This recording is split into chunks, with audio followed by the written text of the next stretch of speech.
So the isms started to come out, right? And the main one being materialism, because it focuses on the physical world. Look, if you want to believe in religion, that's completely fine. But you want to believe in the idea of a soul. That's okay. If you really want to believe in that, we can't really see it. We can't feel it. We can't touch it. We can't smell it. We can't taste it. If you want to believe that it's there, by all means, go ahead. But what if we focus just a little bit on the body? And the thing is about focusing on the body, because it's a physical realm that we can see, touch, smell, and hear, we start to see progression. And the more we focus on the body, on the improvements of the body, the more progress we see, the more improvements we see, and therefore we create a cycle. And so we say, okay, you can believe in the soul if you want. It hasn't really gotten us anywhere other than conflict for the last several thousand years. Everybody keeps fighting. What is the soul? Who is God? Which God is right? Is your God or is it my God? And so forth. So you can believe in that all you want. That's okay.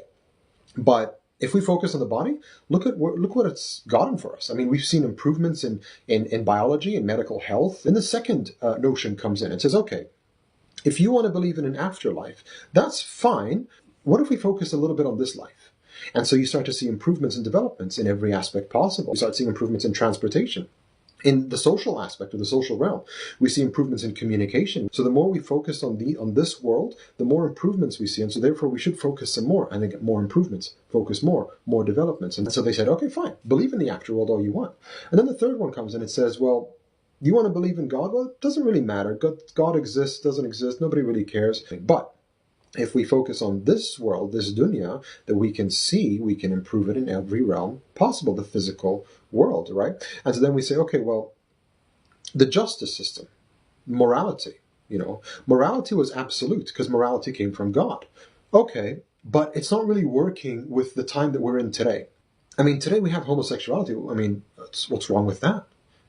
Today we have, I need to get a mortgage. I need to get a riba-based loan. What's wrong? I mean, I get God's laws, but they're kind of outdated. Remove the element that the morality was absolute and that it was God who dictated it and made it relative, made it subjective, which is where the Pope comes in, for example, right? And he says what is right and wrong. And he's like, okay, well, homosexuality is allowed now. I mean, you've literally just taken your entire religion and just thrown it in the back seat and said, well, I'll decide. And the people have accepted it, because the people want that desire to be accepted. So I don't really want to not be Christian, but I also want to be a homosexual, for example. So it's like, how can we make this work? And the people are retaliating. So let's just keep the control, keep the whole thing, and just give them what they want and call it Christianity. And that way we're not separating. We're not causing a lot of problems. Everybody wins. And so morality went from being absolute to being subjective and relative. And this was a big problem. And so now that brings us to where we are today, subhanAllah. So we start to look at the world today, and we see that there is in fact a separation. If you notice, all those four realms that we just talked about all focus on the physical world, the here and now. The creation, not the creator. The good and bad based on subjective, based on desire, based on whim, based on power, based on politics, but not based on absolute given by God. But then again, you see, subhanAllah, the Quran is timeless. And we see that in the first verse of Surah Al-Kahf. So what was deemed incorrect by people 50 years ago, today is okay. So for example, homosexuality, 50 years ago, a psychologist would tell you that that's a disease of the mind. Today, if a psychologist says homosexuality and mental disorder in the same sentence, they will lose their license. What happened there? This was by the American Psychological Association, I believe, back in the 70s. They said this. This was okay. This was a mental disorder. But today it's like, no. It's okay, because we've adjusted what is good and bad. And so as we progress by becoming progressive people, by accepting modernism, we start to deviate further and further away from the absolute truth. But what does the first verse in Surah Al-Kahf say? بعد أعوذ بالله من الشيطان الرجيم بسم الله الرحمن الرحيم الحمد لله الذي أنزل على عبده الكتاب ولم يجعل له عوجا. Right? Which is very interesting.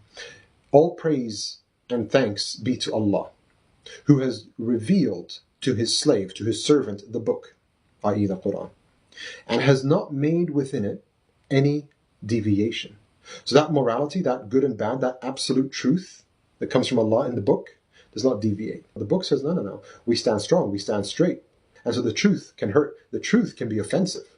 It's offensive, why? If you deviate. But if you don't deviate, the truth is beautiful, isn't it?